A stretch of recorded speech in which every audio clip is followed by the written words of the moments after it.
What if I were to suggest that you play a key role in the awakening world? And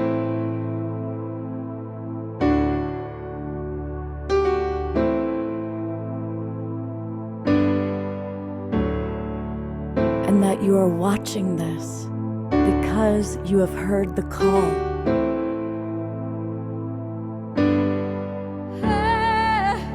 We can start right now by opening our hearts and minds.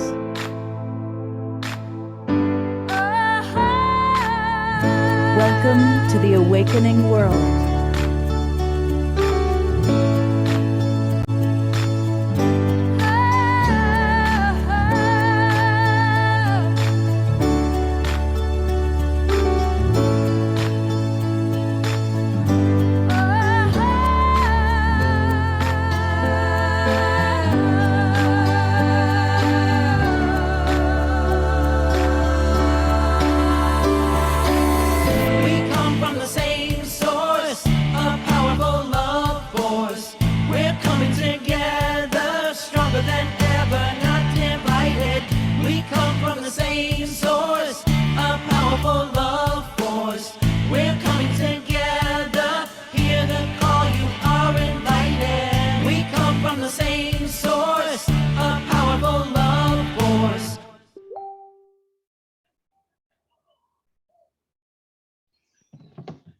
Good evening, everybody. I am your host for the evening, your co-host, along with my good buddy, Steve Roland, for the Awakening World, and a very special edition where we are going to answer, or at least explore, a question that we've been asking ourselves for a long time.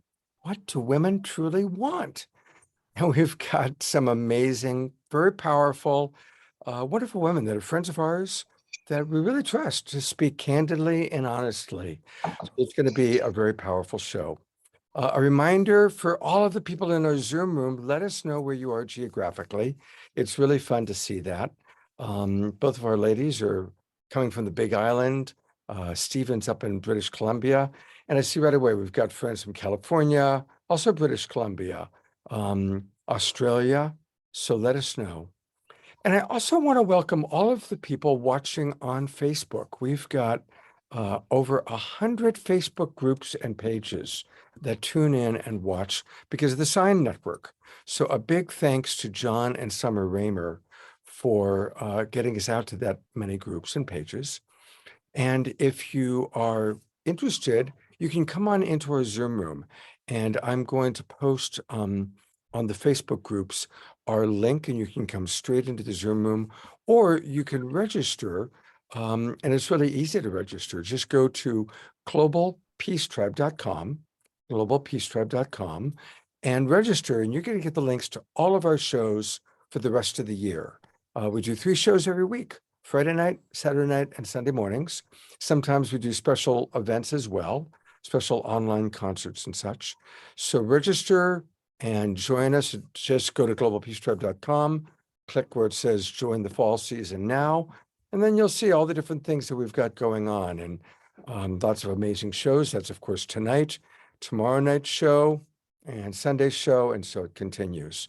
So join us. Come be part of the Global Peace Tribe family. We love to start our shows and include music because it's inspiring. And so we have a wonderful house musical artist.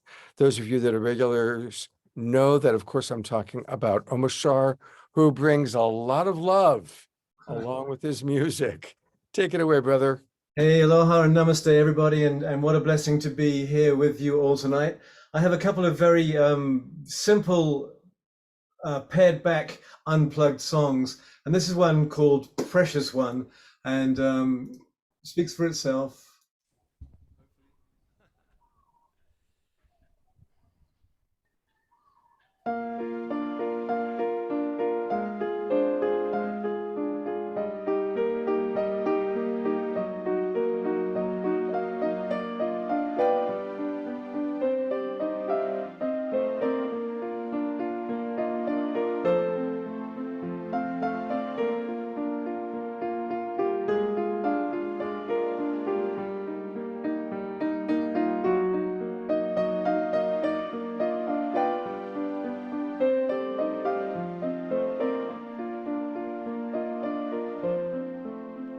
Precious one, I love you more than I can say. You are the one that's here in my life all the time, shining your light through my day. Only you can take all of my troubles and cares. With your breath, you blow them away like the wind, clearing the storms of the day.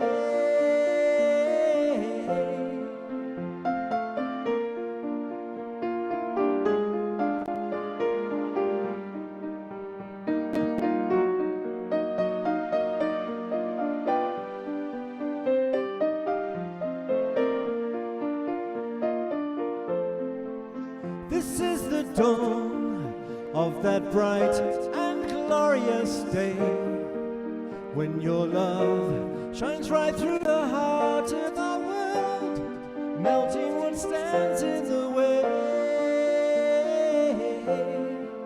Precious one, I love you more than I can say.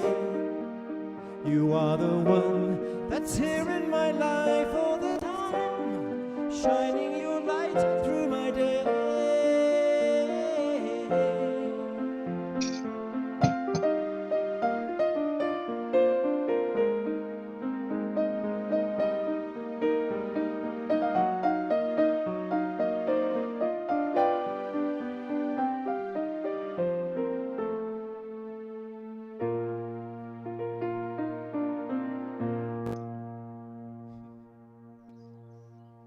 I love that one. That's a new one, and I haven't heard it before, Omashar. It's beautiful. Top weekend's gonna be new songs. Oh my God, that's great. It was so romantic. It's like, oh. It's because, yes, it's because of tonight. It's in honor of love.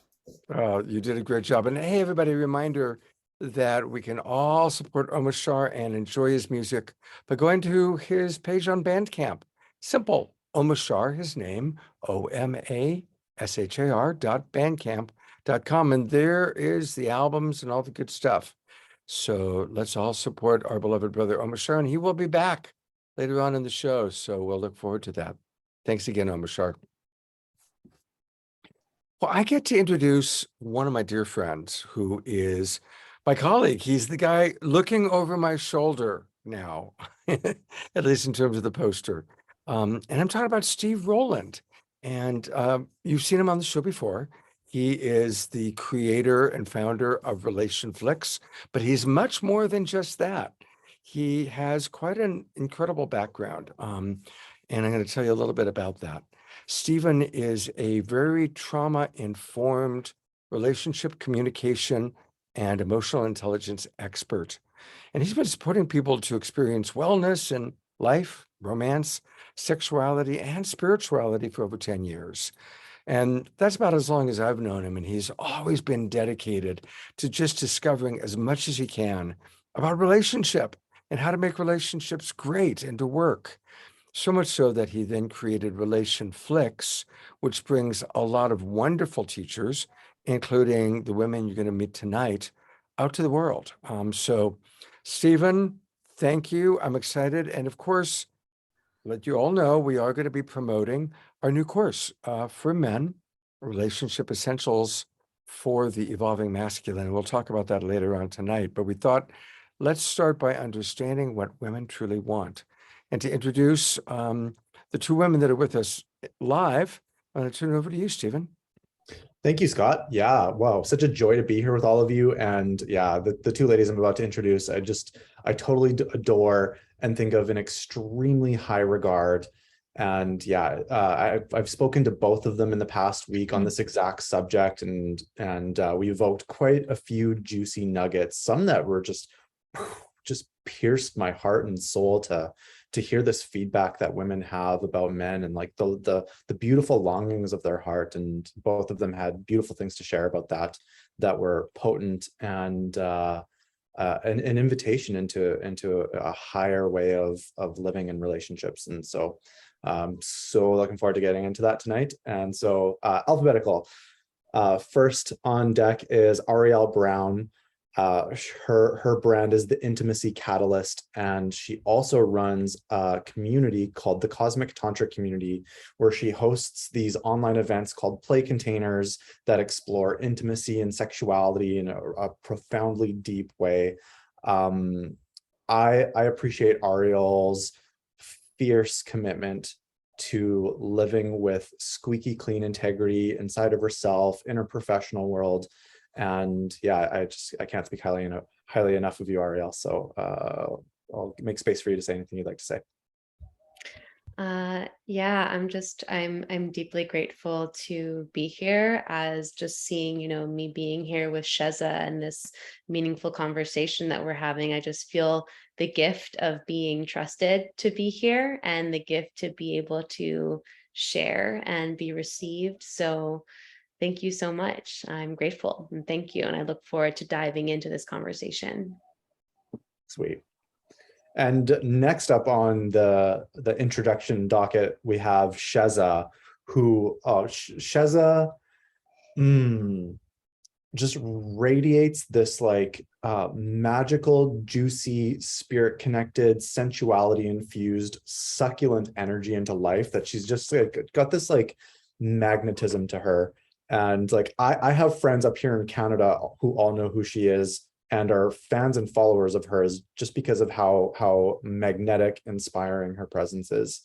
And she's written a book called The Sexy New Earth, and like that is, writing a book is no joke. And I know you put your heart and soul into that project, Sheza. So congratulations and kudos to that. So really grateful to have you here and the work that you're up to in the world. Really appreciating you for all of that. So I'm going to make space for you to speak. Yeah, I'm just grateful to be here with such a powerful tribe of beings, and I'm excited I'm actually at my friend's house, so it's like there's a lot going on back here, but I'm feeling relaxed in my body and I'm excited for this conversation. I feel like the conversation could go so differently than how it went in our interview. It's like everything is changing all the time. So I don't even know what the conversation's going to be, but I know it's going to be good.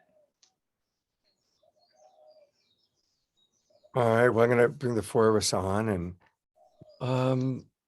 well, the conversation is about what do women really want? And obviously, I would guess that most of us know what it's like to be happy in relationship, at least for a while. Most of us definitely know what it's like to be unhappy in relationship. There's that part of us, all four of us are relationship coaches. So between the four of us, we've worked with thousands of couples and seen a lot. But I just want to go personal. What do each of you, as powerful, dynamic, very balanced women, I know you both well, you both lead very balanced lives. What do you really look for in your life as it relates to relationship? I'll call on Arielle first and take it away, and then we'll hear from Sheza. Yeah. Well, it's a beautiful time to be having this conversation because I am newly in a partnership where I'm being met in some really beautiful ways, some of which I knew that I desired to be met, and other ways that I didn't even realize were so deeply important to me. And when we're talking about what women want for me in context of partnership, is more than anything, I want to feel a man's reverence of the sacred space of my energy, that there's this intuitive, creative knowing in me. It's the feminine aspect of my expression that is rooted in intuition. It's rooted in subtle energy. It's that silent voice that at the same time is very deeply felt. And I know for me, one of the things that I'm receiving and feels so important is that I want a man to know the importance of that, and like to honor creating space for that feminine expression to blossom. I feel like a lot of what I'm experiencing in my conversations with women is this feeling of the need to advocate for the feminine, like that silent voice, and like carve a groove out for it, when in reality, the feminine in itself doesn't want to have to carve space out for it. Like the feminine wants the masculine to create that space for her to open and blossom.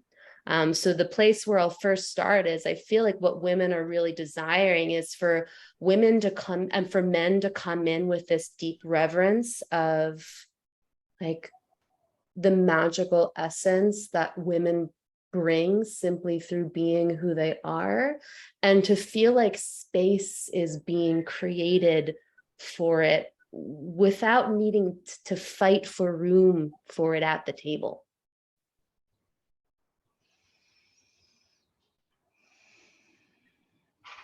Putting Stephen on because I just saw you having lots of responses there, Stephen. Yeah.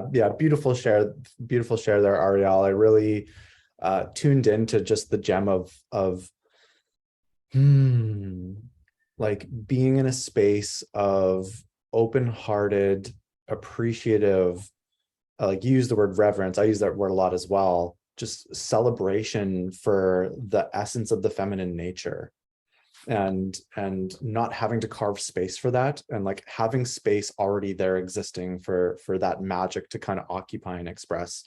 Like what your share reminded me of is kind of like the tantric principle.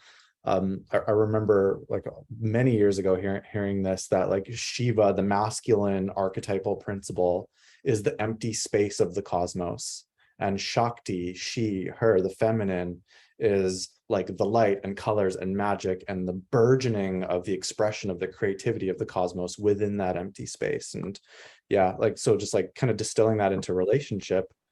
Yeah, it's really beautiful when there's like an atmosphere and a container for women to just kind of show up as they are.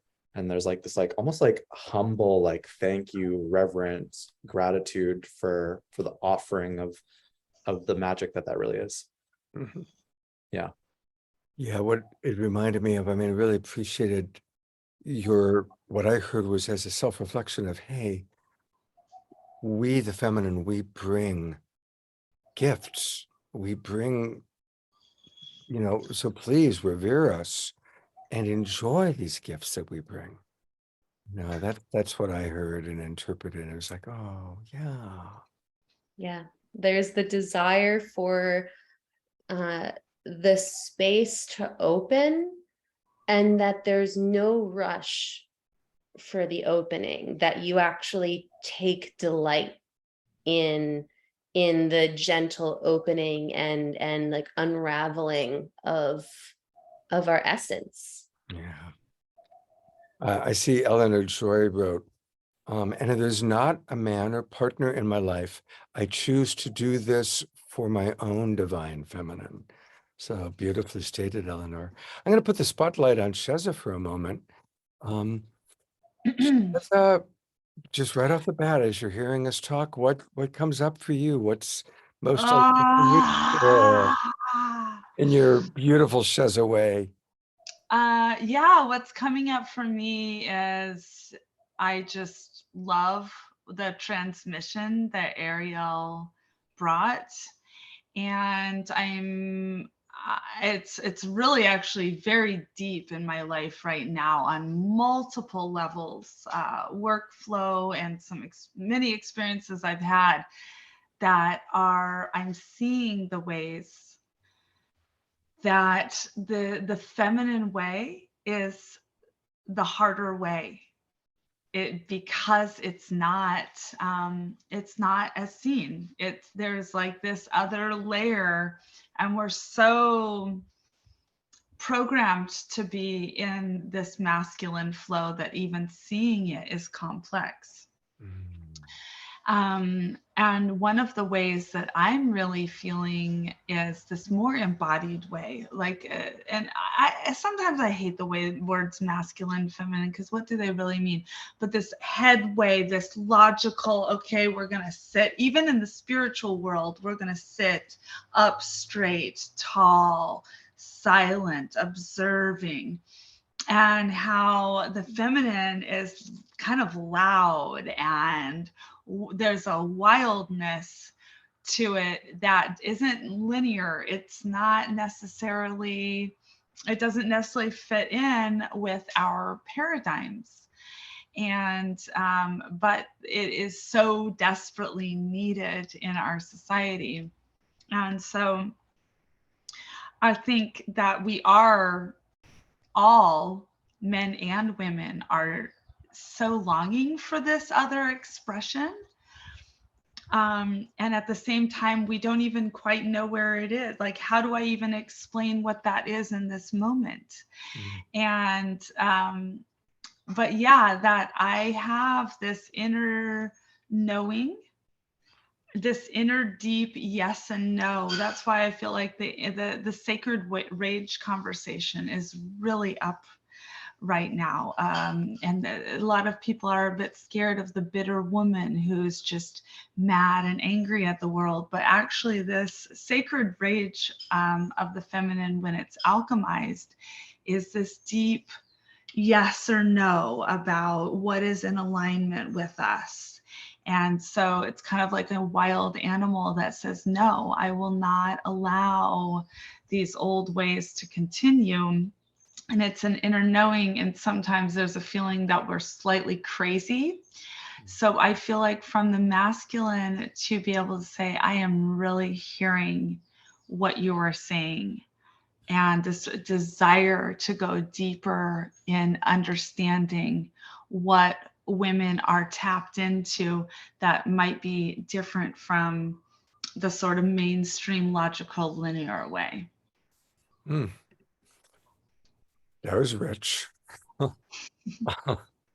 would love to actually, get Arielle's thoughts about what you just brought up, because, we go through different cultural shifts, and so I'm curious about two aspects. The aspect of the sacred rage. I think that's a really interesting element that I'd love to hear what Arielle has to say. And then a question for both of you. I'll bring Stephen on for this too, but a question for both of you. Of course, we all know that there's a masculine and feminine within all of us. And I guess I just want to clarify that for the purpose of tonight's show, we are talking about those who identify themselves and identify their gender as woman, as female. And certainly we acknowledge and recognize and appreciate and are inclusive of transgender people, and that we all have masculine and feminine within us. So I just wanted to kind of give that little caveat. But I'd love to hear from both Sheza and Arielle, especially where you both are at with that element, the sacred rage, and also the element of claiming the feminine, not always having to be both masculine and feminine. I'm really curious about both of those things. Yeah. What Sheza was touching into with the sacred rage, I would, along with sacred rage, I would also bring grief into that. I believe that really, regardless of gender, I believe that all of us are carrying an immense amount of unprocessed grief and unprocessed rage, just as a result of the disconnected state of the worlds. Mark Gaffney, who wrote this book called Eros, he's a Kabbalistic tantric practitioner. He describes that we're in a global intimacy disorder.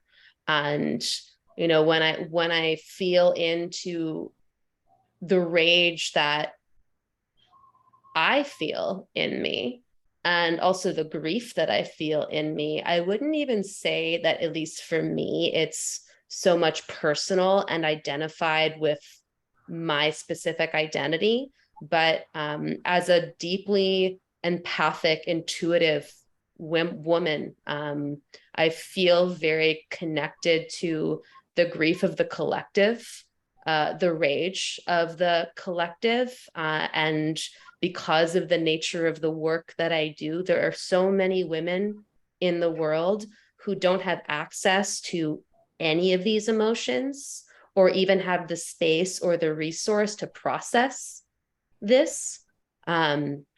So I think those of us who are kind of devoted to this alchemy path, we can touch in so deeply, that especially when we, and to me, part of the sovereignty path, to me, I would describe sovereignty as learning how to hold ourselves so that I can open to another and receive from another without losing my ability to hold myself.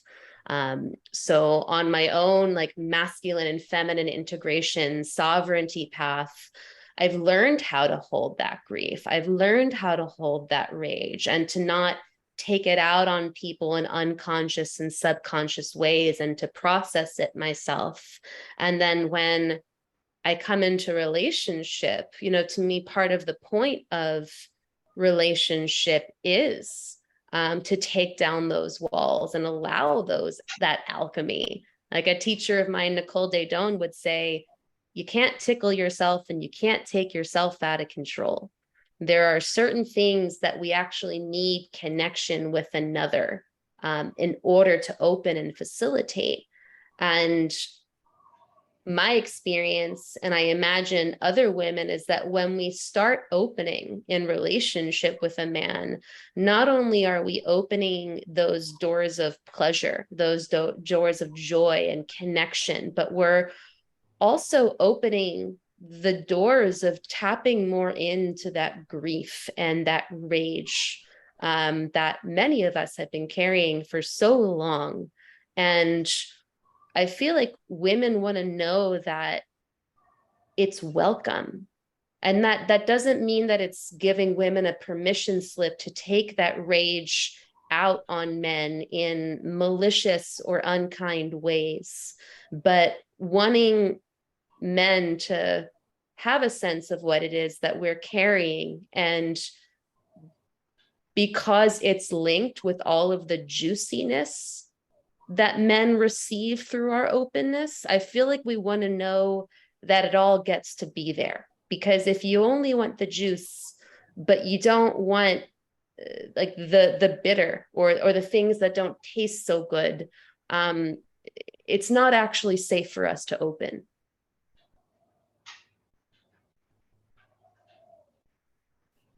Yeah, thank you. Thank you for that robust share there, Arielle. And that last thing was just kind of like a boom, mic drop moment about how there's like, it's almost like an epidemic of people wanting like the good things, but unable to hold and have some level of poise when it comes to handling difficulty. And like, this is a little bit of a rant that I went on a couple times lately in conversations with people, is like, there's an epidemic that's happening right now, and it's this world is getting too comfortable. Like there's too many conveniences where people are conditioned to like, hey, I want to watch a movie. I can just dial in a website with like low effort. There's mobile apps where we can order food from our phone. These are like I think about like Skip the Dishes or Uber Eats or whatever mobile phone food delivery apps are in your area. If you have them, it's like, this is like an unprecedented level of comfort. Like, imagine explaining food delivery to like our ancestors 100,000 years ago. It's like the hunter-gatherers who had to make everything and bust their asses in their bodies just to survive. It's like, here I can dial like a burger on my phone and have it here in 20 minutes. And it's like, it's unprecedented. Like, we're being conditioned to be comfortable, as comfortable as possible. And like, there's a beauty to that, obviously. And it's conditioning and socializing us to have little effort and investment with really high rewards really quickly. Like, it's so easy to get a quick, like profound dopamine hit with absolutely no effort. And that's a problem. And so when it comes to a moment where like there is anger in a relationship and someone's like bringing the heat and bringing the fire, and like there's bitterness and anger and rage and sadness and grief and like all of these things, like I think without life's conveniences, those are difficult to hold. But when we're being conditioned for extreme comfort and convenience, it's really inconvenient to have to deal with something that uncomfortable. And like the inability to hold those moments is devastating to relationships. And it's, I'm going to read a comment from Eleanor Joy here. Women are scared due to being a target for misguided male aggression, rape, attacks, and more. And to hold a job or fit into family or work, the controls are subtle but very present in culture.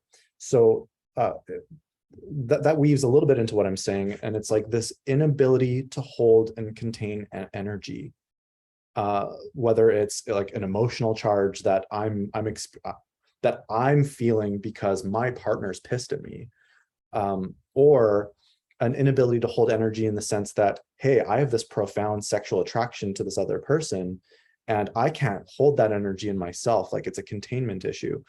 And I can't hold that energy in myself. So it's like leaking out unconsciously onto this other person, even though they don't consent to that engagement whatsoever. It's not desired, it's not wanted.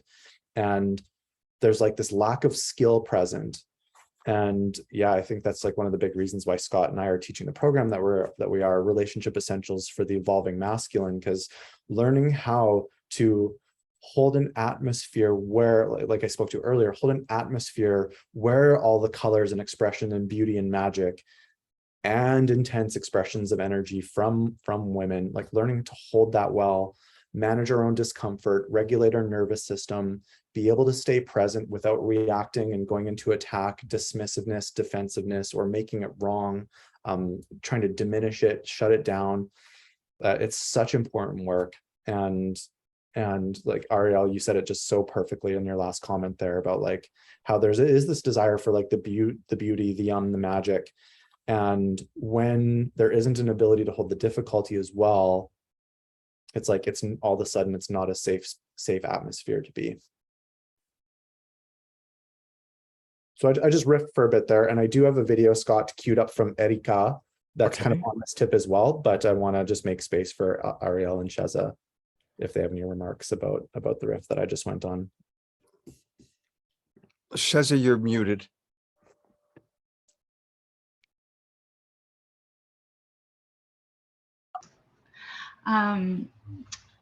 I thought it was interesting that somebody immediately put in the comments when Arielle came in and said like, oh, it's not just rage, it's grief. And I don't know who put it in the comments, but it's like, this isn't about rage, this is about grief and sadness. And for me, this really brings it exactly back to what my original point was. We are terrified of angry women. Yeah. And we don't want and our anger in general, it's been so we're afraid of anger because there's been such the shadow side of anger. And so we don't want this to be about anger because that's not spiritual. That's not the awakening world that we're talking about. And actually what we really need in this world is our sacred rage. Not just our grief. Yes, our grief is also there, but we need our sacred rage because our sacred rage is that part of us that is deeply tapped into our intuitive no. I am not a yes for what is going on right here. And I feel my experience, I had a very big experience, which I've actually been processing with Scott this last week, where I had a really big no around like a group situation. And I feel like my no was more like, this is your pain. So sorry, this is your pain. And rather than being like, dude, this girl is tapped in. I know that I'm just going to say it. I'm just going to claim it. I was tapped into a certain no about what I was seeing. And I knew that this particular no is not popular. that it is the opposite of what most people are going to say. And it is my no. And wow, when somebody can feel my no and can feel and hold that my intuition is like, run, no. I just find that really sexy, and I feel seen, felt, and heard. Boom. You know, of course, because I've had the advantage of working with you on this shows, and I'm so proud of you. And I just want to point that out. When someone sets a boundary, or when somebody calls out something that we're all awkward and uncomfortable with, let's not gaslight them. And that's what that was. You know, when we say, oh, that's your wounding talking. Oh, that's just your mother wound. Oh, that's your addiction. You know, whatever it is, when that happens, and I see it a lot with couples, and it's gaslighting. Now, the flip side of that is, you're right. We are scared shitless of women's rage. And when I say we, I'm talking as a white privileged man. Absolutely, we're scared to death of it, because we're so afraid of being found out for all the ways that we've screwed up. All the ways that we've screwed up. And I can say this as a white man. And I'm talking about my big brotherhood going back centuries. White men have been in control of this planet for a long time, and they have not done a good job. In fact, they've really messed it up. And women are pissed, and wise, enlightened, awake women are angry. So how to convey that anger in a way that is not judgmental, that calls it out as it is, but doesn't create reptile brain reaction, which is then going to go into gaslighting or defending itself. So with that, I'd love to hear, I'm going to bring Arielle and Steven on. Go to you first though, Arielle. What comes up for you with this direction we've gone in? Yeah, you know, I really appreciate, so this is to me, the work of cleanliness, like cleanliness and the expression of our truth. And what I mean by cleanliness is doing our internal work to get right with what we're feeling internally, because if there's any shame or self-judgment about what we're feeling, it's going to come out with that transmission of self-judgment, shame, or guilt. And it's like beneath our words, there's the transmission of the energy of how we're relating with what we're saying. And it's similar to desire. A core aspect of the work that I do with clients is about our relationship to desire and how we express what we desire in the world, and the underlying energy about what we feel, about how, like, what we want. Like, for like a great one is, you know, let's say a woman is desiring a monogamous partnership with a man, and they're dating, and she both desires this, and she feels like a discomfort, like a fear of expressing like this desire. It's going to be hard to express that desire from a clear, clean, embodied space that's going to feel good to receive. And likely because we're not fully reconciled with like the cleanness and the truth of our desire, we're going to attract people in who kind of match that lack of clarity. So bringing it to the conversation of anger, it's like when a man that I'm relating with does something that upsets me, when he does that thing, am I able to stay in the present moment and remember that this is a man that I love and that he's human, and then likely he's not doing anything to hurt me? Or when I'm in this experience of feeling like this man has just done something that upset me and I'm angry, Do I pop out of the present moment and go back into a story or a past memory when a man did something similar to what this man did? And when that man did it last time, it meant that this was going to happen, which means I definitely can't trust this person. And I need to go into self-protection because I'm no longer safe. So to me, a lot of this work as women, when we're advocating for ourselves, is looking at where we're still carrying blueprints of, I'm not safe. I'm not going to be heard. It's not safe to trust myself. I'm not going to be received here. Because when we're carrying these beliefs, which are very understandable considering the world that we live in, because likely every woman on this planet has had the experience of feeling like she spoke her truth and then was called crazy. It's our work as women to look at where we're carrying those old memories and those old blueprints into our new interactions with men. Because if we bring that energy, it's going to influence that the man is going to feel it. Even if he doesn't realize what he's feeling, he's going to feel something that's going to trigger something that is probably going to create a snowball. And all of a sudden, how did we even get here? How can we just come back to remembering that, like, I love you. Like, I love you. And like, this is how I want to share how I'm feeling with you ultimately, because I just want more connection with you, as opposed to expressing anger in a way that creates disconnection. Beautiful. Stephen, I'll turn it over to you for a moment, my friend. Yeah, I just love that principle of I think you used the word cleanliness, Arielle. Like the word hygiene, like verbal and emotional hygiene's coming up for me, and you know, like I gotta give the tip of the hat to you, Scott, because Arielle's share has me reflecting on just how powerful the emotional literacy component of emotional intelligence work is.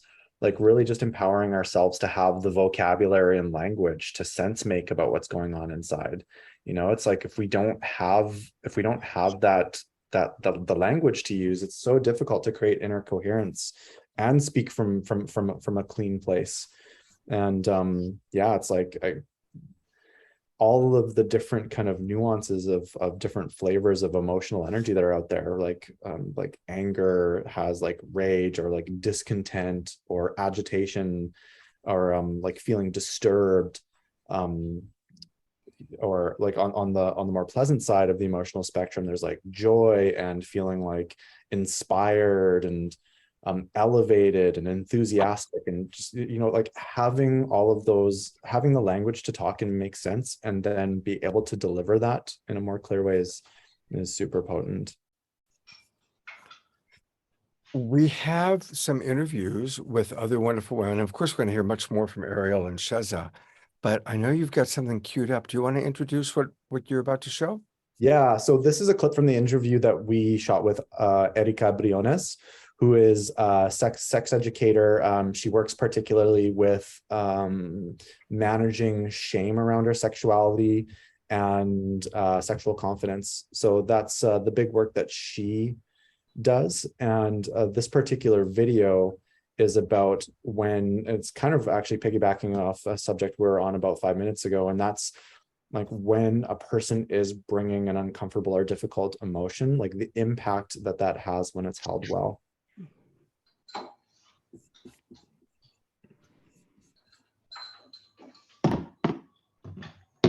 What does it do for the level of trust in your relationship to know that if you bring your emotions to the table, that they'll be held well? Like, what is that? How does that feel in your body? Wow, this is so present. Like my heart is beating fast. I believe this conversation about really being met at all our emotions is what builds trust. Can I be able to share my anger, my grief, my sadness, my crazy? Some women, when we're labeled as witches or crazy, we feel like we can't really share our truth. And I have a history of, roommates where I feel like I'm walking on eggshells, or I'm scared to say something because if I am vulnerable, I am going to be not accepted. And so trust is being met with all the uncomfortable emotions. Can I have a difficult conversation about race? Can I have a difficult conversation about sexuality? Some conversations that are ignored and suppressed, that is what creates shame. And if there is shame in the relationship, there's no trust. So that is my mission here, is like what I really do with sexual confidence is we really just heal shame. And when we heal shame, there's just so much more room to play, to connect, to laugh. And that's a big part of my mission, is to have those conversations. And it is my passion to connect. So there's no tension, there's no flinching, there's no trigger, there's just love. And if the relationship is coming from fear, then is that really a relationship built on trust? And if there is love, yeah, you're going to be able to talk about the things that are scary, the things that you've been suppressed, the weird things, the taboo things. That's why we're here. That is why we're here, to exist here on the planet. Yeah, so just a potent share from Erika about just the magic when there is a space to bring the heat or bring the difficulty or the uncomfortable conversations. And I love the piece that you spoke to a moment ago, Arielle, about cleanliness of the language that we use. And also, like, I think there's like this beautiful synergistic dance that's available where, like, when one person takes ownership for the words that they're using, and they can do that with a level of skill and mastery and like inner coherence and clarity. And if the person receiving that can hold a space where, like, even if that's not present, it's like, can I be a translator for what's actually going on? And like, I just bring this back to you, Scott, again, and the work that you do and how impactful it's been for me, working on like really translating, like when someone's really upset or they're bringing a deep, intense, powerful emotion that's uncomfortable to hold, there's an unmet need that's underneath it. And it's like, if someone's like raging and like, you're such a jerk and like name calling and blah, blah, blah, blah, blah, and it's like, okay, like what's this person really needing? And being able to kind of tune into that and actually speak to the need rather than internalizing the language that they're using, like that's also a really beautiful piece to bring to the table. Yeah, I mean, I've got to weigh in on that for a moment, and then I want to get back to the wonderful women. But obviously, we are afraid of anger. Many of us are afraid of being angry. Many of us are afraid of receiving anger. And I just want to acknowledge what Marshall Rosenberg taught me. Anger is a natural human experience, and it's healthy to share our anger, like Stephen said, as a way of understanding ourselves. I'm angry because these are my needs, these are my values that have not been met.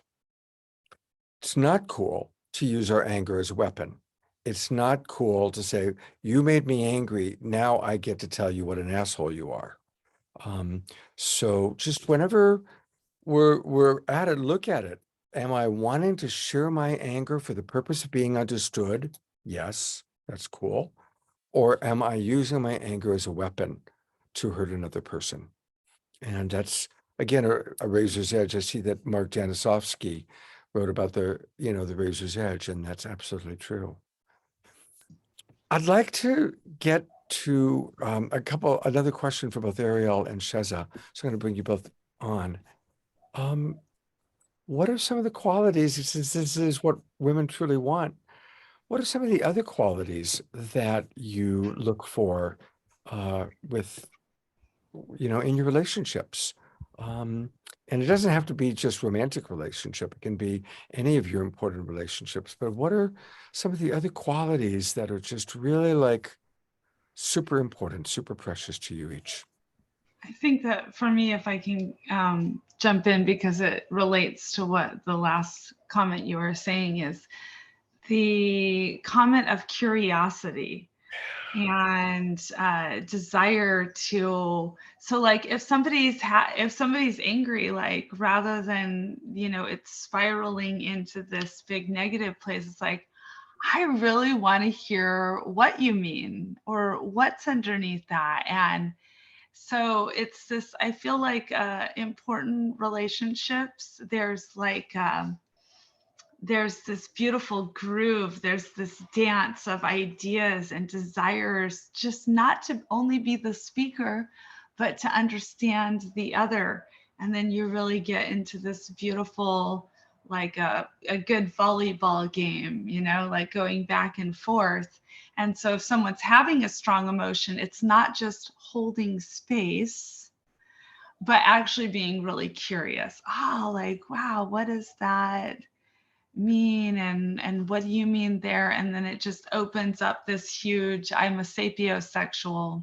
So it also opens up the intellectual ability to have great, long, meaningful conversations about being a human being. Beautiful. Sheza, let's have a Mrs. Rogers moment, maybe. Would you like to share with people what that wonderful word is that you just shared? Because it may be a new word for some people. Curiosity? No. The form of sexual that you are. Oh, ecosexual. Thank you. Yeah. Sorry, I didn't mean ecosexual. I'm also an ecosexual, which is love the earth.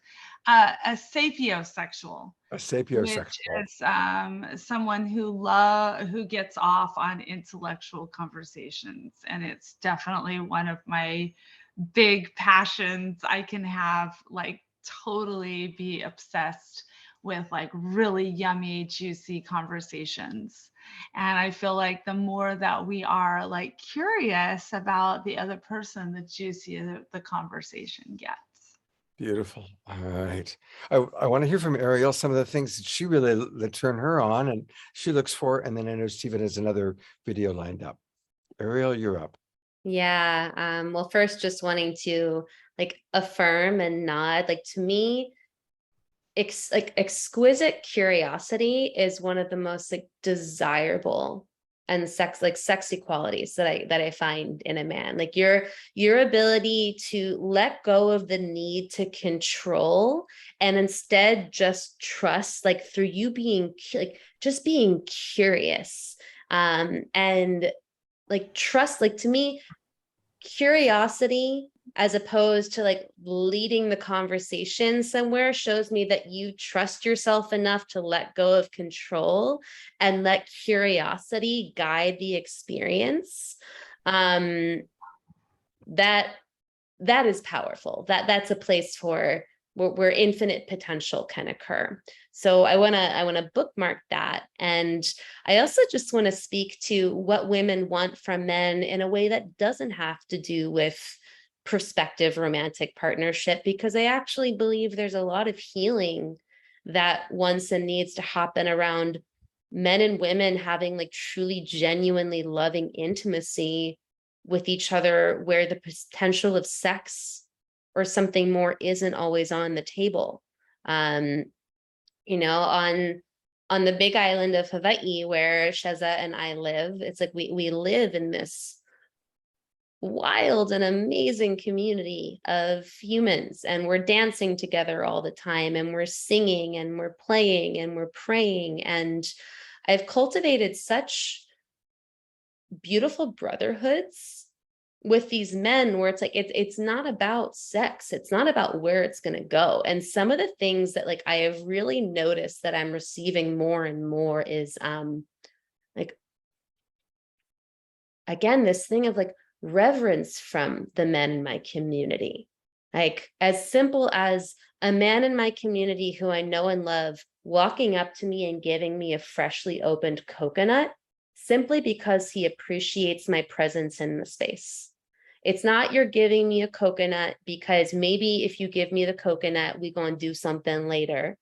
It's I really feel this emergence of men showing up in these little acts of service that I feel like the feminist movement, or whatever we could call it, where the equality movement between men and women means like, don't be chivalrous for women, like don't serve women, women can do it on their own. Like that doesn't bode that doesn't bode so well for like authentic connection and chemistry. So I love feeling from men like just their reverence of me and their honoring of me as the woman that I am, and these simple acts of just like giving me a fresh drink because they appreciate me, or just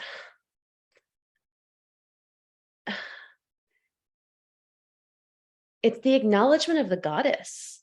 Like if we're going to go into the spiritual terms, it's honor the goddess in women, not because you're trying to get anything from them, but because the goddess needs to be honored in our culture. Thank you. Yeah, absolutely. You know, along those lines, I just want to acknowledge Dorina in Ecuador wrote something very powerful, just acknowledging what women around the world might be wanting. Iranian women wanting not to be killed for not wearing the hijab correctly. Women in India not wanting to be raped, abused, and killed in public and stoned. South American women not wanting to be the victims of domestic violence. African women not wanting to be sexually mutilated by their own mothers. Ukrainian women not wanting to be war refugees and homeless. Chinese women not wanting to be silenced and censored. And then she concludes with all women, we want to have the right and freedom to choose about our own bodies. So thank you, Dorina, for helping us to remember some of the extraordinary things that maybe we take for granted that women around the world are still having to struggle with. Wow. Yeah, I'd love to add something in there as well, Scott, to that. Today in Canada is a day called the National Day for Truth and Reconciliation. And it's a national holiday that's in acknowledgement to the genocide of Indigenous people that's happened in North America. And it's the short version of it is Orange Shirt Day. And like people around all over Canada wear orange today. And it's just a day to kind of keep that refreshed and alive. And it's like, I'm so grateful for I think it was Dorina, her name, who brought those pieces in, because it's like, wow, like I think a lot of us live quite sheltered lives in North America, and like under this bubble of dropping the P word that makes some people uncomfortable, and it's privilege, you know. And it's like it's a very real thing, you know. We a lot of people resist the idea that they have these privileges because like their lives are really hard. And I think there's all sorts of ways that we've had like the world work against us in some ways, like difficult families, difficult upbringings, like really tragic and horrific events. And so I think none of us have it perfectly. And there's certain situations that are much more difficult than we have, and that are worthy of acknowledging. And you know, privilege, the way kind of privilege works is like, if we don't think that we have it, we probably have it. And I mean, I'm saying that from a white person's perspective. And if we have it, we can't see it. Like if you have privilege, it's so hard to see. And if you're from like an oppressed or marginalized group, like Iranian women, like it's a perfect example. It's like really fresh and alive right now because of the craziness that's going on right there, and the oppression of women that's happening. And it's like, that is so like the lack of the privilege is so present to them. And yeah, I just wanted to name that into the space so that we can hold that with a little bit more care, consideration, and compassion, and include that into Dorina's share. Thank you, Stephen. I think it's also right around now is the Day of Atonement for people of the Jewish faith, which is a little bit similar to what you were describing. I believe you have another video lined up of our dear friend Emily. I do. So I realized we just kind of spoke to like an energetically difficult piece, and kind of emotionally heavy piece to hold. So I just want to kind of clear the slate just a pinch and start this moment anew. And kind of bring it back to the conversation about what women want, but also like acknowledging like as a man, holding space for this conversation can be quite difficult. There's a lot of messaging towards men right now that speaks to their inadequacy. And like a lot of the times conversations like this can be heard as like not enough. There's not enough, that you're not doing enough. And I just want to have compassion if that's a difficult thing to hold, because, you know, I think like I know so many men in my life, and I'm sure a lot of you can recognize this too, is that like there's some great men in here who like really step up and show up, and, you know, they work their butts off to provide and feed themselves and create like survivable and comfortable lives for themselves and their families. And, you know, they're really there for people who friends, family members who are having a hard time. And, you know, I just really want to acknowledge all the ways that men have shown up, and particularly I'm imagining a lot of you are well cultivated in the more personal development and spiritual side of things as well. And I just really want to acknowledge you for the beautiful work that you're doing. And if there is a piece around like the not enough messaging, or like a fear of being not enough, even internally without that messaging, and there's an inadequacy wound, you know, I just want to validate that as well. And that's a difficult thing to hold. Like like I know personally, like I'm constantly like have this thing running, like it's almost like a perfectionism thing of like, am I doing enough? Am I showing up enough? Am I doing the right thing enough? And I can see like that comes from a fearful place of inadequacy. So I'm going to pass the talking stick to Emily Oram here and hear what she has to say about this subject. Within, you know, being emotionally intelligent or aware, how to even I think that's something that needs to be talked about, you know, within men's circles, is like, hey, we have a level of feeling inadequate, you know, within, you know, being emotionally intelligent or aware, how to even show up in relationship, and like, you know, talking about like, how do we manage our inadequacy wound? Yeah. You know, and how do we then like be in that place of acceptance and love of ourselves, but also be in, I'm learning, I'm growing, and like, this is where I'm at within my growth, and it's okay, right? Like, it's okay where I am in my growth, and I want to get better, right? I want to show up, I want to improve, I want to keep growing. Yeah. It's such a balance, right? That area of like improving ourselves, but also accepting ourselves and being careful, you know, in that area. Yeah, it's kind of like, it's like the balance between like. I love that. Yeah. And there it is. It's like women here, bringing it back to Arielle and Sheza. To what degree do you want to be a source of inspiration and I'm going to say right now, the men in your life? To what degree do you want to be a source of inspiration? And to what degree do you want them to already have it together? Because there is that kind of that piece. I know that I can certainly relate to the part of me that wants to have it all together, and the part of me that wants my beloved to be a source of inspiration. So I'd love to hear Arielle and Sheza what you have to say about that.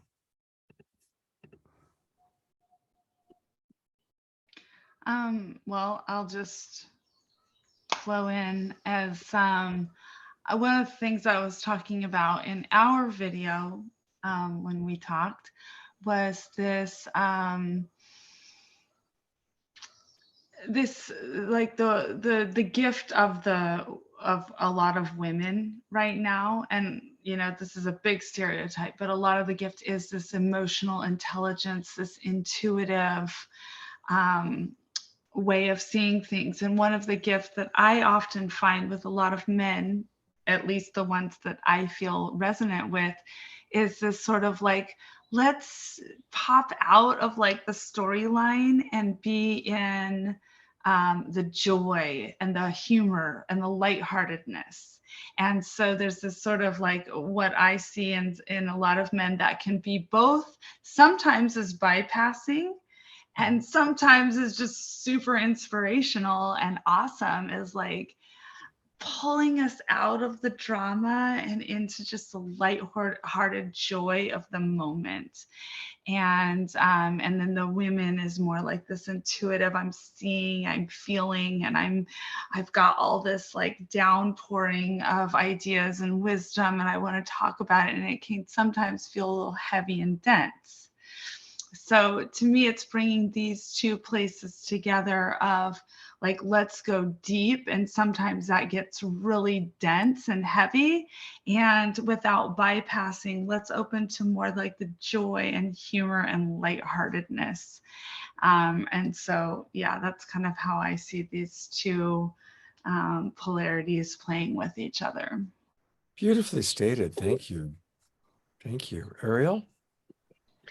Yeah, it was interesting feeling into your question and like how I translate that question. You know, I received that question of to what degree do I want a man to have done his work to be able to meet me?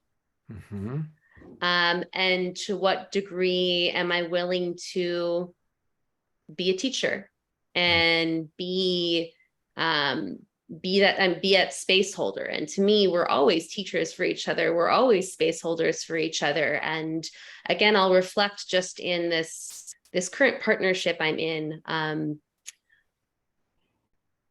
Now that I am experiencing being in a relationship with someone where there's such a clear choosing, there's not a waffling, there's not a, well, like, I like it here when it's uncomfortable, but if it's too much, I might pull away, I might become avoidant.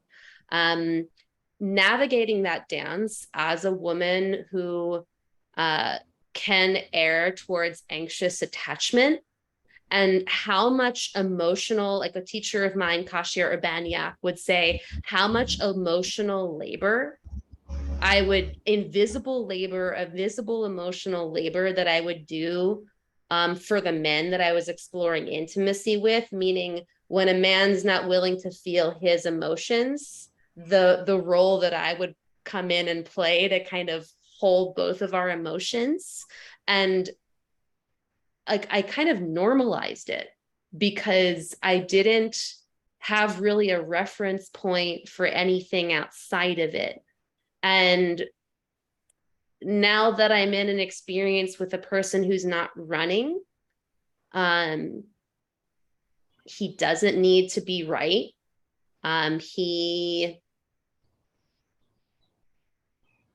He brings a softness and a humility and a receptivity, and actually significantly more feminine qualities than I think men are told is desirable in a partner. And don't get me wrong, he's very grounded in himself and in his work, but there's this receptivity that, again, my mind wouldn't have thought like, oh, I want that, but receiving it and the level of like, oh God, I don't need to constantly worry that this man is going to freak the F out. You know, it's just, it changes the game in terms of what is available.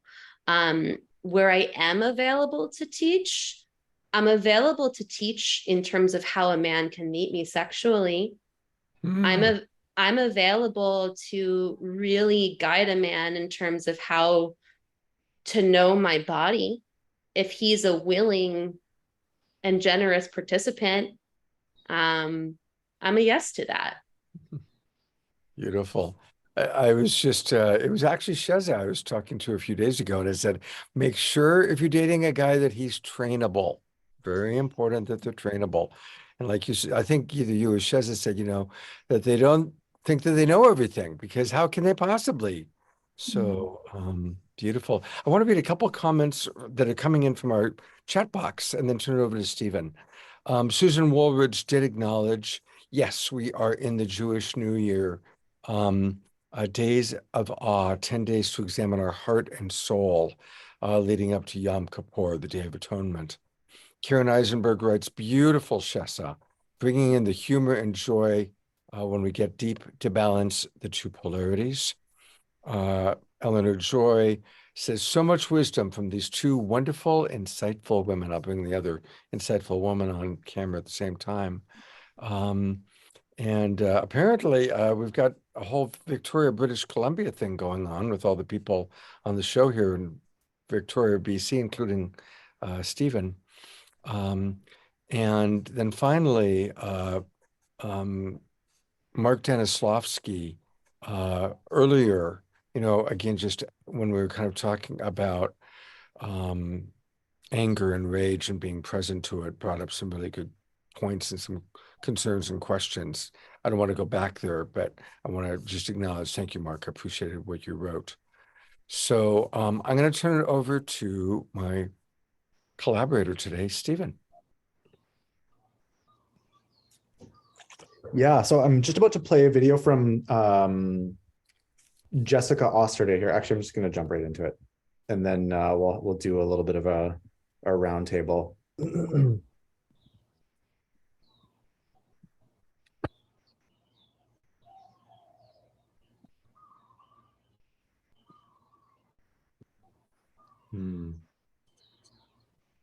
Are you open to sharing more nuance, just like about like how it felt in your body to like that heart opening process that comes from him showing up that way?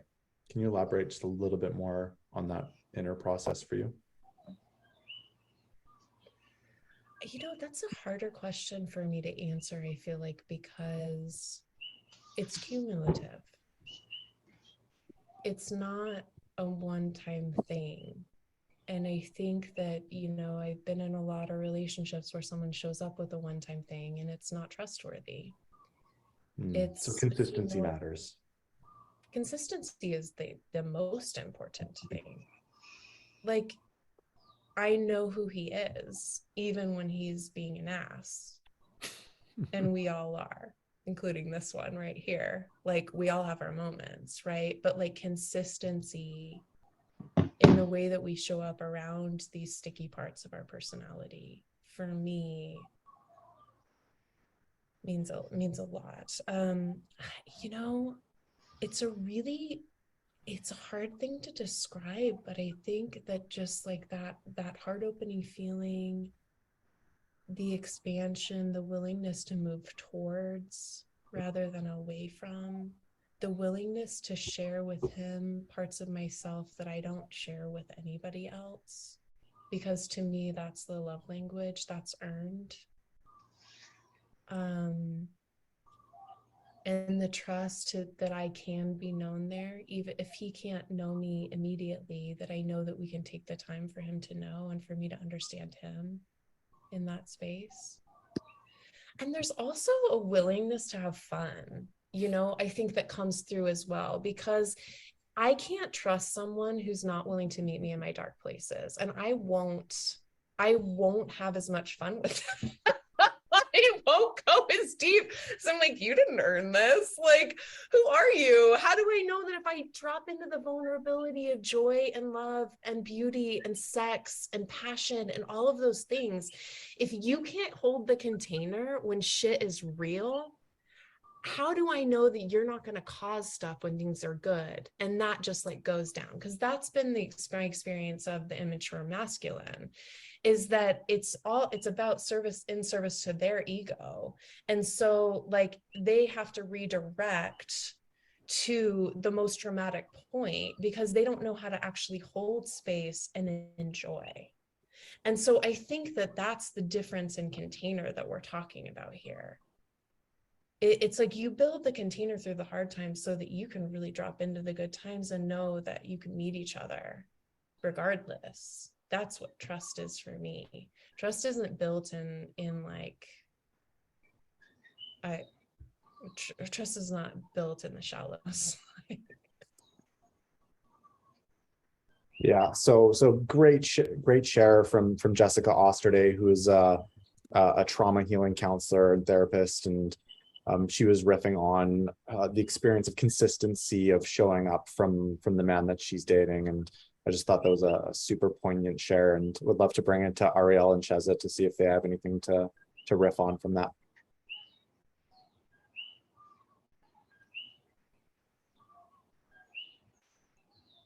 I think, yeah, what she was saying about the more trust, the more sexy, the more fun, and there is sometimes this bypassing in perhaps all of us, but I I can think that maybe perhaps more men. We just want to get straight to the fun and the joy and the sex and the yum, and just realizing that there's this whole other layer that we're dealing in. And oh my gosh, like, can we not put meat genitals? Like, if a man want, I mean, Arielle said it something similar earlier, and I just want to say it again, is if you can't hold the volcano that might erupt from this woman, then don't engage with her sexually, because there's going to be stuff that might come out for both of you.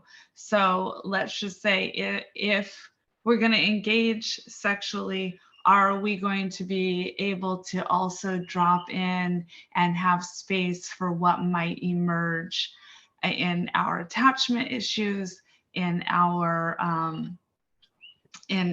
like our traumas, and can we ride that train together into the happiness, rather than the happiness, the joy, the fun is where we're already at. Hopefully we are already at there, but the train might go into other places. So can we be with the full spectrum? And the deeper we can go into that, the more there is that ability to open and be in the sexy, yummy, connected joy of being in a relationship. Beautifully stated, Sheza. You know, there's a great line from Marilyn Monroe, which is, if you're not willing to put up with the worst of me, you sure as hell are not going to get the best of me. And that's kind of what I'm hearing and what you're saying here. You know, it's like, hey, you know, it's not just the yummy, juicy, but it's embracing and accepting the entire package. Arielle? Yeah, it's interesting. I was really feeling Jessica very deeply, and she was bringing me, like, it's interesting. I'm finding myself in this spot of what arose of, you know, in my younger years of dating men in my 20s, there was something in me being a woman that I really didn't trust my ability to take care of myself or create for myself. And it was very linked with my idea of being a woman. And, you know, having jobs did not work for me. I needed to be an entrepreneur. So a lot of my dating, my more distorted dating in my 20s, there was a very deep thing in me that was wanting to be saved by a man, saved financially, saved emotionally, because on some level I had the conditioning that because I was a woman, I couldn't trust myself to take care of myself. So I spent a good 10 years learning how to hold myself and create for myself, because I also realized if I was coming into my relationships with men wanting them to save me on some level, I was coming in from a place of manipulation, and I was coming in from a place of not fully trusting myself. And I think there's a really interesting dance in, like, romantic relational dynamics between men and women right now of when we as women, the way of, like, the independent woman who doesn't need anything from anyone is falling away. It's not working. It's making women dried up, you know? And it's not that we as women can't create for ourselves. We can create everything for ourselves. And there's a difference between needing a man to provide for us versus being open and available to receiving a man's generosity because it feels beautiful and it feels delicious.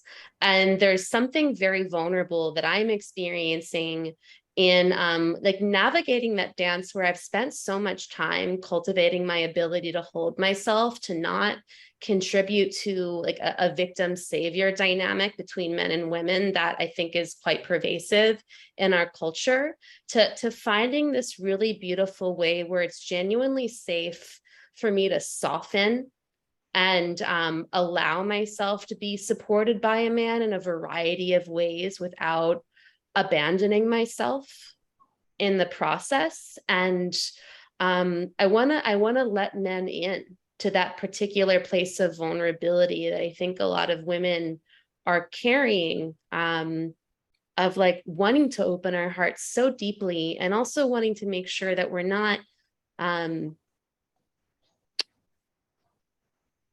playing into old ways of being with men that don't serve.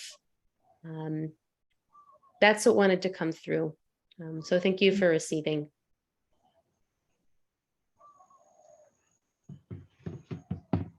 I loved that. Stephen, you're up. Yeah, like I'm gonna step back just a couple minutes and kind of tune into something that Jessica was talking about, and it's like this quality of like I typed this in the comments, like I'm seeing a theme here, and it's like the ability to, I think one of, and even in our interviews, Scott, like one of the themes that's coming up over and over and over and over again was, when I bring something that's difficult to hold to the table, can I trust that you've got me? And I love the piece that Arielle keeps coming back to too, about like that inner sovereignty and the ability to hold ourselves. And like, I think that's the work. It's like being able to hold ourselves in that type of expression of energy, like our own anger, our own grief, our own sadness, our own upset and disappointment, and being able to like really at like 0.0 be like, I got you. And cultivating the, yeah, just like the self-parenting skills and like the inner talk, like what's circulating in our inner landscape around these parts, like really empowers us to hold other people well in that space.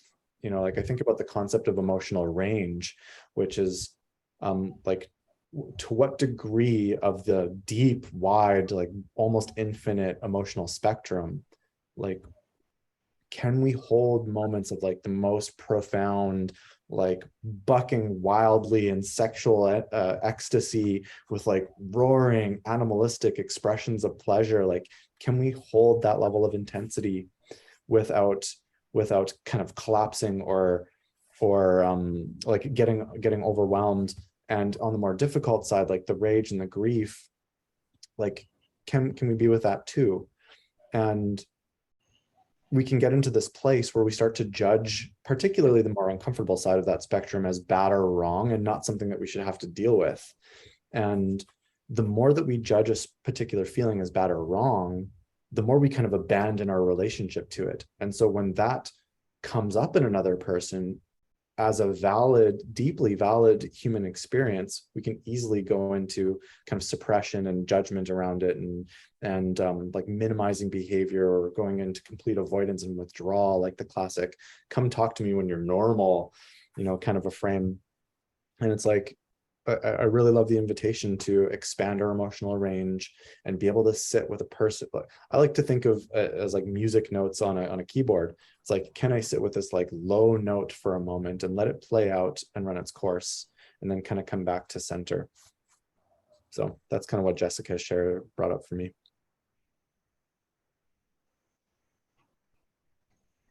And, you know, like actually another layer, like it just feels like kind of important to own, is like, Jessica's share also had me reflecting on how many times like I've had a hard time holding intensity.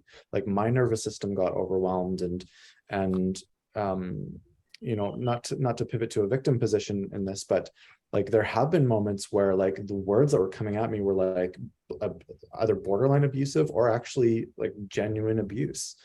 And so, you know, like I also want to advocate for a quality of like, we don't have to hold everything too. And sometimes we can include healthy boundaries to, again, kind of take care of 0.0. But yeah, like I do have grief around the times where I've dropped people because I wasn't able to hold the emotion that was present. And yeah, acknowledging that that's had a harmful impact. It has a harmful impact on relationships. Has kind of been like a bit of rocket fuel for me to want to grow and transform there.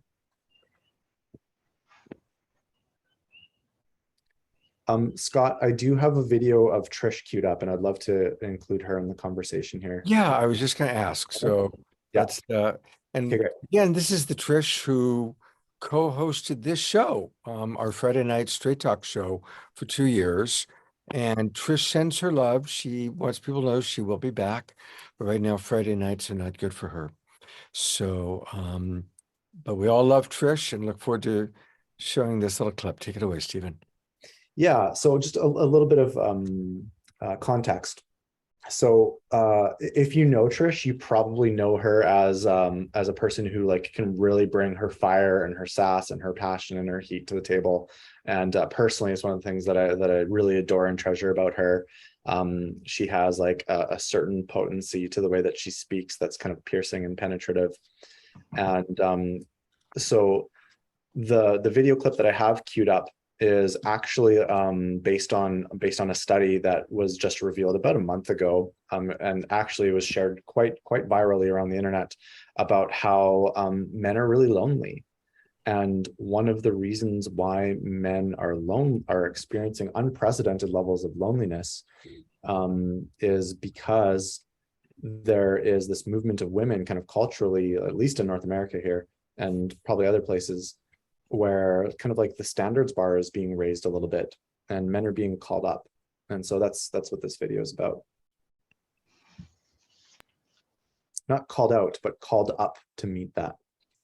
There's ways that dating and being a woman and being connected to men is actually just really sad sometimes. I follow a lot of men's coaches on Instagram and Facebook, and I follow a lot of women's coaches and empowerment coaches. And there's this battle that's happening, and maybe you'll talk to this as well, but there's this like kind of battle that's happening around the polarity and the duality of like being socialized as feminine and being socialized as masculine. And as much as I think that polarity is a really cool tool to use, it's a tool to use in specific moments, that the emphasis on the separateness and the dominant submissive power play that comes along with the quote unquote masculine role and the feminine role, it's actually can be really harmful. And I'll go into that a little bit so there's a couple male polarity teachers that are like, women need to submit to their men, and I don't think that women don't want to do that. I do think that they want to. I think that they want to submit or surrender into. And what's had happened is that men aren't showing up in a way that women can surrender. We're being discarded.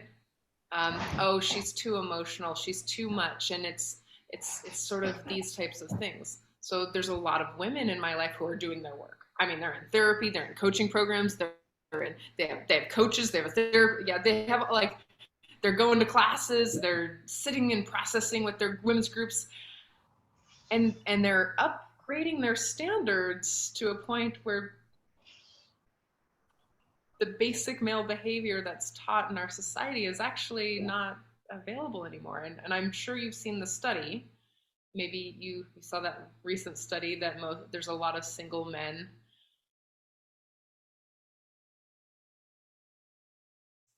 There's ways that these types of things. So there's a lot of women in my life who are doing their work. I mean, they're in therapy and they're upgrading their standards to a point where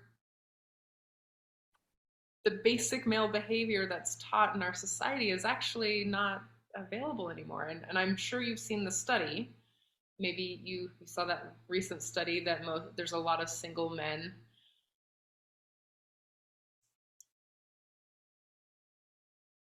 Oh, I see. That's where the video ends. So actually, I have an article about that study right here, and it's quite interesting. So it points to as to why men, there's like a loneliness epidemic in men. And some of it is because a lot of men are going towards dating apps to meet new people. And the study says that 62% of dating app users are men. So that's like a dramatic off balance that makes the environment highly competitive. And that's in conjunction with women becoming more selective. You know, there's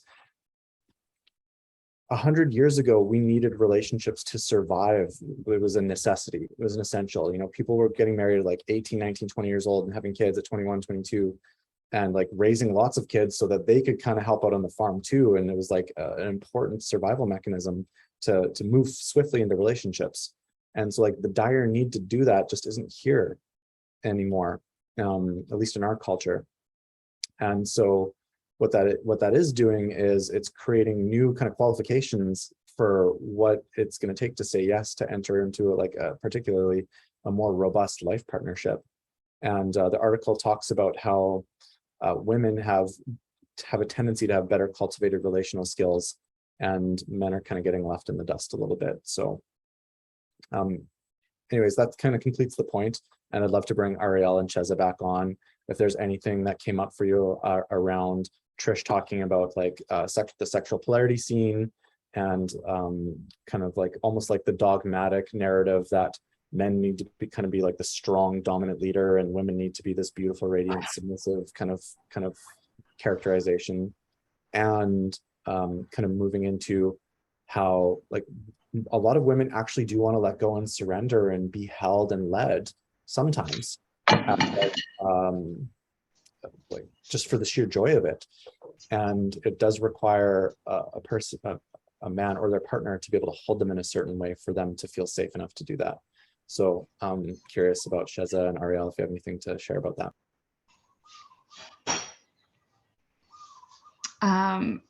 For me, what came up in that is I also have worked with a lot of men, and that there is an incredible loneliness happening. And I'm amazed, you know, I hear people saying, last night I was at a party and they were like, yeah, the younger generation, they just really have all this, like almost, I feel like people, you know, sort of in their later 30s, 40s, they can project on this younger generation having all this great sex and like being so free. And I was like, that's actually the opposite of my experience. Is that I find that this younger generation, the people in their late teens and 20s, are the absolutely most lonely generation, because they are having relationships with screens. And that also I noticed the effect of more and more people on Ritalin or Adderall or medications, plus so much screen time and this sort of like disconnected world. And that a lot of men don't actually, they're having less and less and less skills about how to show up for women. That actually some of these old, older guys who maybe,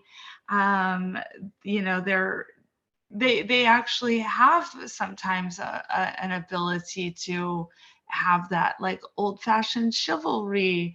And I think that women still want a certain, Arielle brought that up as well, like women still want chivalrous, romantic, like attuned connection. And I just feel that also watching so much porn, it's that the major part of the sexual education is through porn, and just the friendships and community is all online. And so it's just becoming more and more disconnected. And they say that the amount of males that are having autism, it's like skyrocketing, it's growing. And that's kind of can be a sort of euphemism or a way of saying that, men that aren't really able to relate. So yeah, I see this as an epidemic and one that we are absolutely going to have to deal with as a society.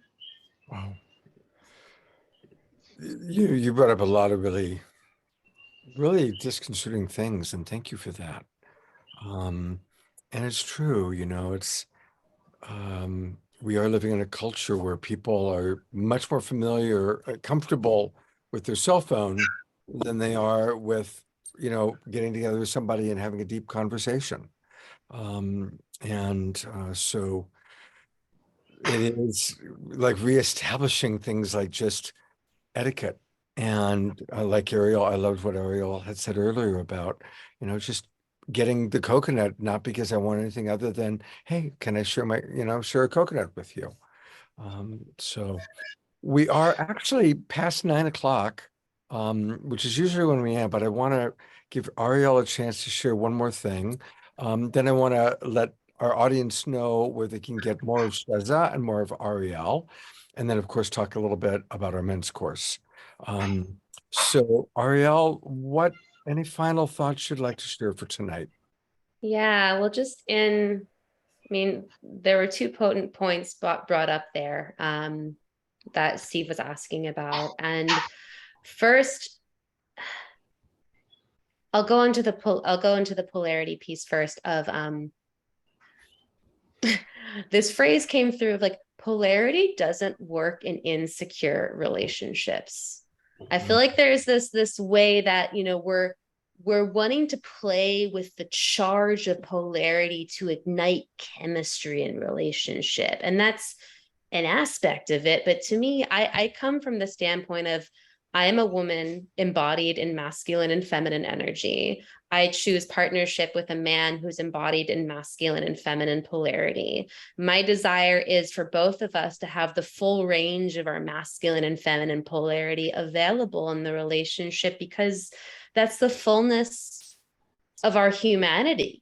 And I want all of me to be there. I want all of my man to be able to be there. And that invites me to cultivate mastery on the full spectrum, just as he. So I'm a fan of polarity integration within the self, as opposed to the woman is the sub, the man is the dom, and that's the dynamic that we're creating. That's an aspect of it, but not if it's in place of just the simple and profound experience of learning to unguard the human heart and just genuinely love each other, which let's just start there. Let's start with where have I learned to live with walls around my heart because I'm afraid that it's not safe to be who I truly am. And let's just get to that place of learning to trust ourselves enough to reveal ourselves, and also trust our discernment and who we're inviting into these sacred spaces.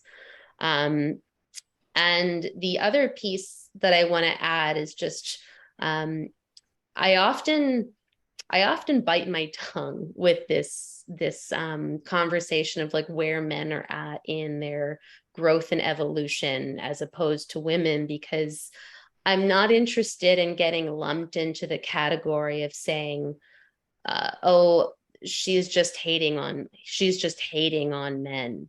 That if I say, it's like, I will be transparent that in the past couple of years, there has been feelings of disappointment, and more than anything else, a desire for more. And I want to feel like my desire for more is not going to be lumped into the category of me being a woman who will never have enough from a man. It's like I've held back my truth because I don't want to be lumped into the resentful, never enough woman category. But I'm not interested in being a coddler either, because I don't think protecting men from our feelings serves anyone. And it's only been through me choosing to not coddle that I've actually been available for the type of connection that I desire. So I think the final piece I would leave with is like, men, like, we love you so fucking much. You drive us crazy and we love the fuck out of you. And we're just trying to figure out how to be connected with you. Like, please stay connected to us. We're doing our best. Likewise. Thank you. And you drive us crazy too. Just Good.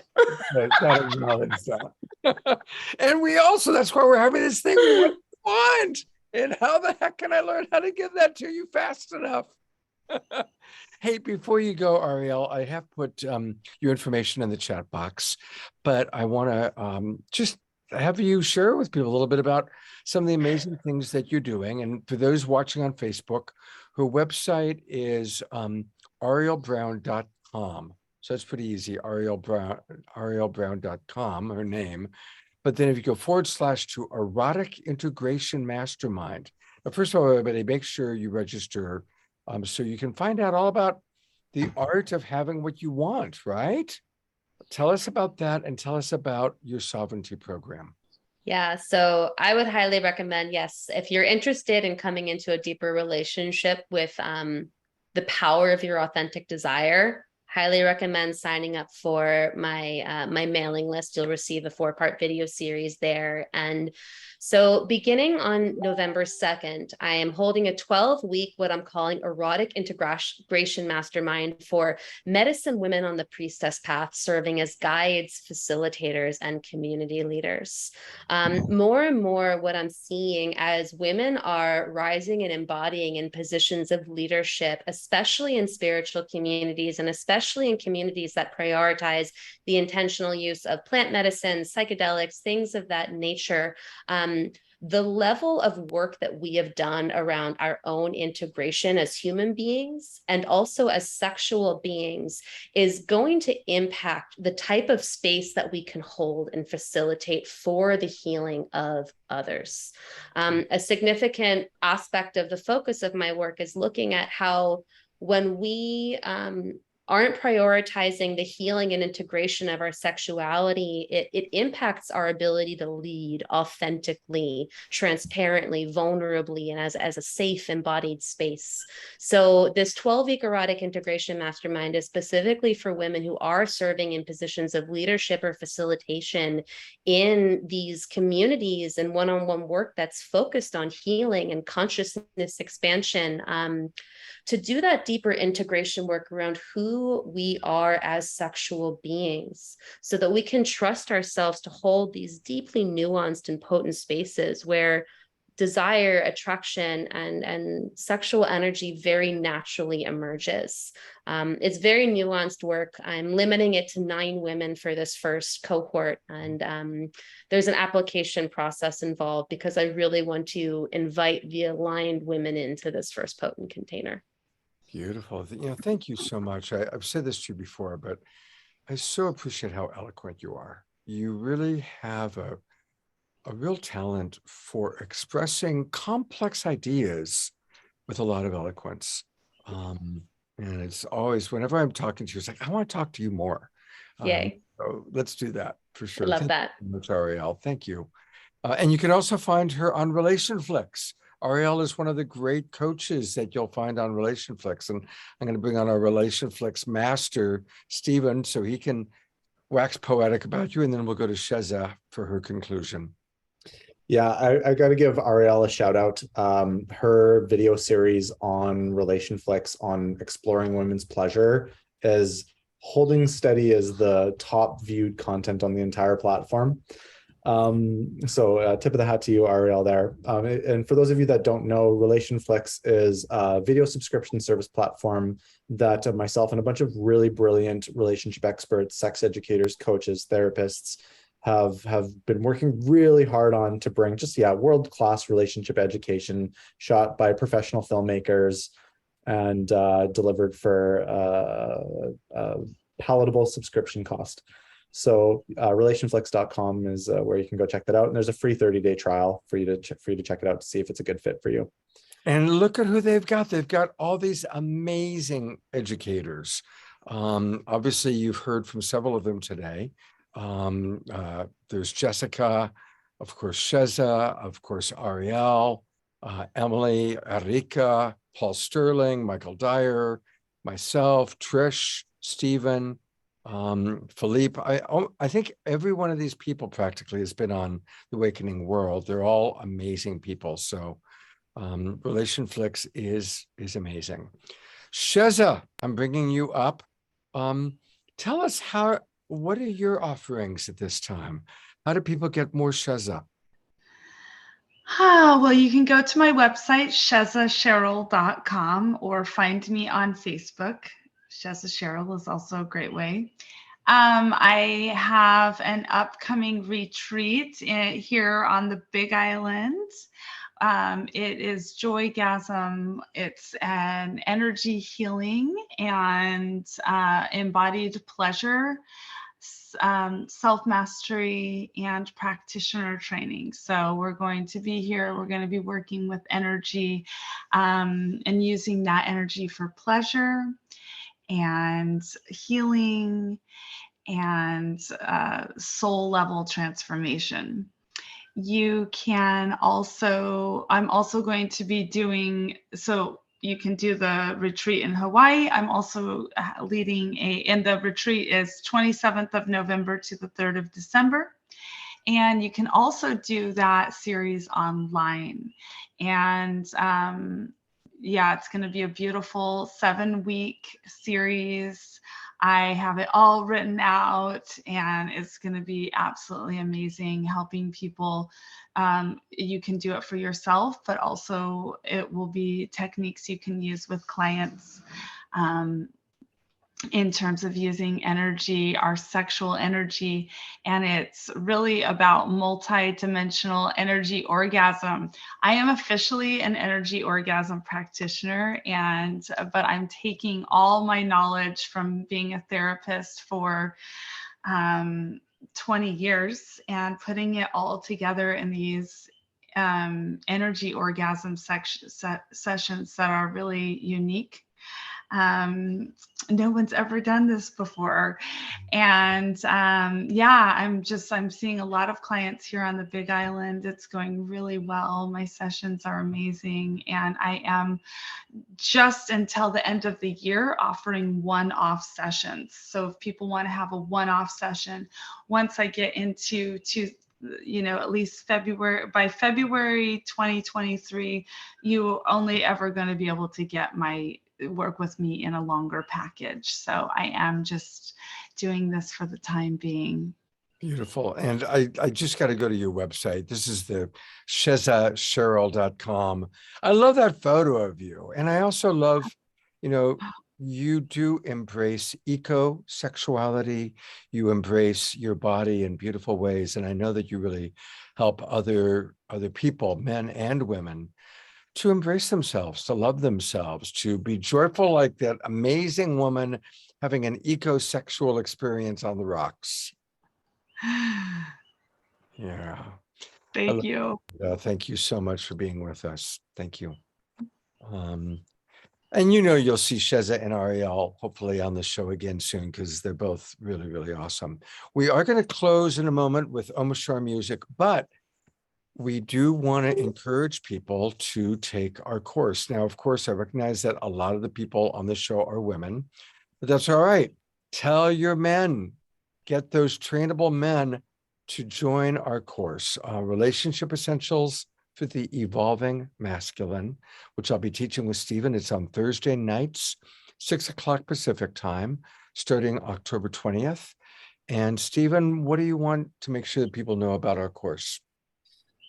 Yeah, I keep looking at the itinerary for our course and just being like, where was this when I started my journey? It's like, I just keep looking at it, like all the different subjects that we're going to uncover, like dating in a post Me Too world. Like, how can we show up in our passion and our desire and our sexual potency in a way that is like deeply contained and like inclusive of other people's boundaries, and how our sexual potency impacts them, and like able to navigate those waters with skill and mastery in a way where we do give ourselves permission to own our desire and actually be and cultivate and expand our sexual potency, acknowledging that it's a huge gift that we can give someone.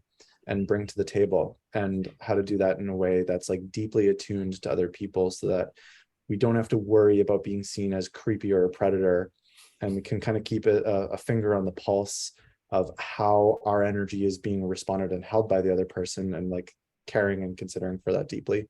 Tantric sexuality skills, lovemaking skills, ejaculation retention skills for beautiful multi-orgasmic lovemaking, attachment theory and creating secure relationships, managing our own shame around being men that we carry, our inadequacy wound, emotional intelligence and communication and conflict resolution skills. Like it's such a gorgeous program. I'm super excited to be co-piloting it with you, Scott.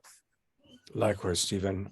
So everybody, I'm putting in the link where you can register for it, and please do join Stephen and I. And for those of you who've been asking, again, everybody who has registered, so if you're in the Zoom room, you've registered for the Awakening World, our new season that officially starts tomorrow. And I'm gifting all of you with my relationship satsang class tomorrow morning at 10 o'clock, and that is co-ed. And I will be sending out an email to all the Awakening World registrants, and I'll send that out tonight, so you'll have it by tomorrow morning. Stephen, thank you so much. Thank you, everybody, for watching.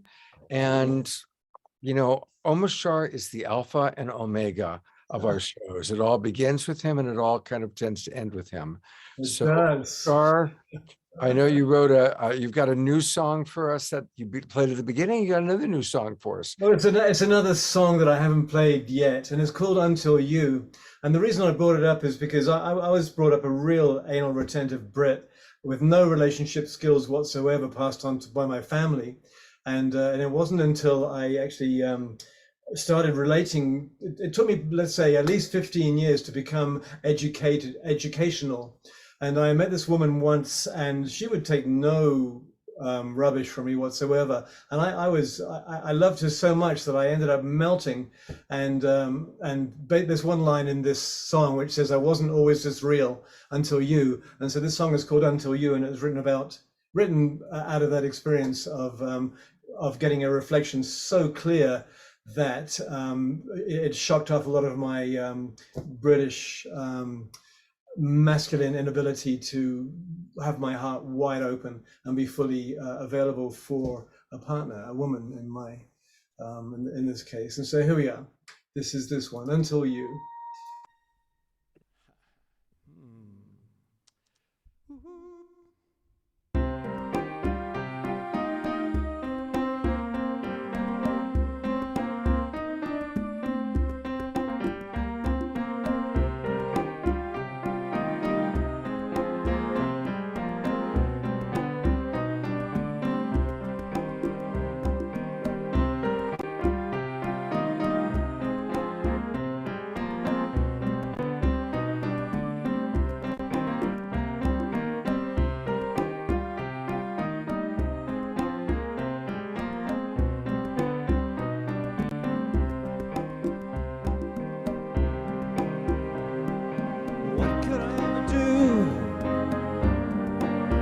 Without you in my life,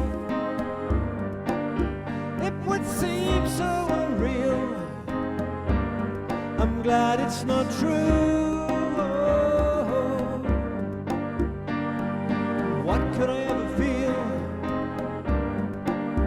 if you left me alone? I'm so happy you're here, that you came through. I am one love with you. You're part of my life. Don't think that I'm crazy, 'cause I feel so alive in this new situation. I am never alone. You gave me your heart, and now I call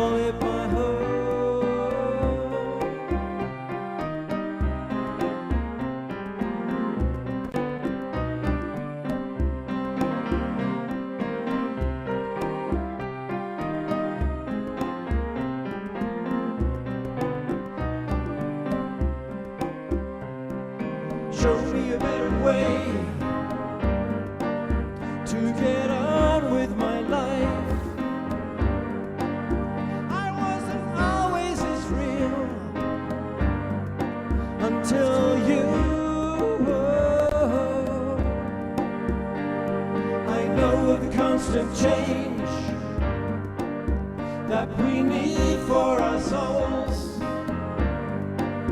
There is always a way for us to get through. I am one love with you. You're part of my life. Don't think that I'm crazy, 'cause I feel so alive in this new situation. I am never alone. You gave me your heart, and now I call it my home.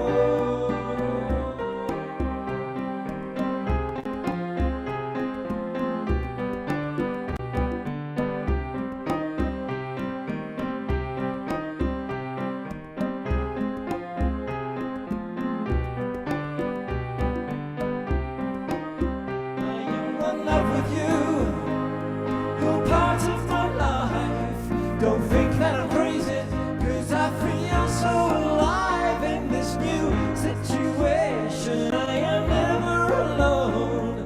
You gave me your heart, and now I call it my home.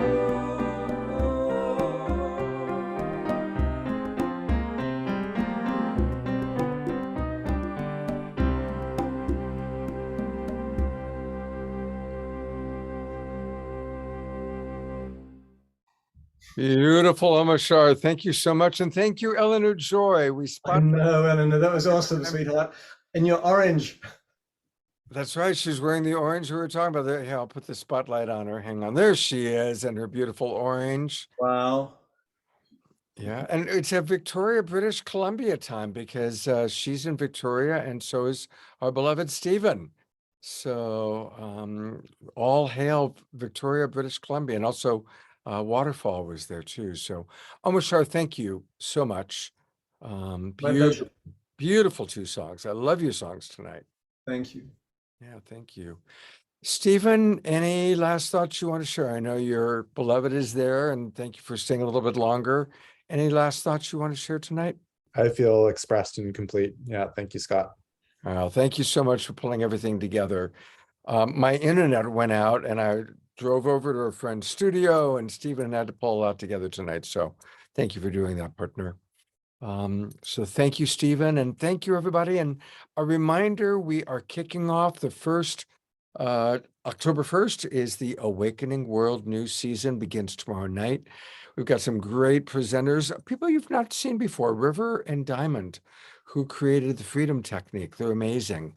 And we're bringing back your favorite magician, Sean Jay. We're going to be honoring Purpose Earth, Tatiana Speed, and Omashar providing music tomorrow night. So it's going to be a wonderful show. Do join us, 6 o'clock Pacific time. And thank you, everybody. And remember to share our shows and our projects with your friends. Let's get a lot of people into the men's course. We need it. Take care, everybody. Have a beautiful evening and God's blessings. I'm going to go to gallery view, as I always do at the end. So turn on your cameras, wave goodbye. And thank you so much for being with us. Good night, everybody.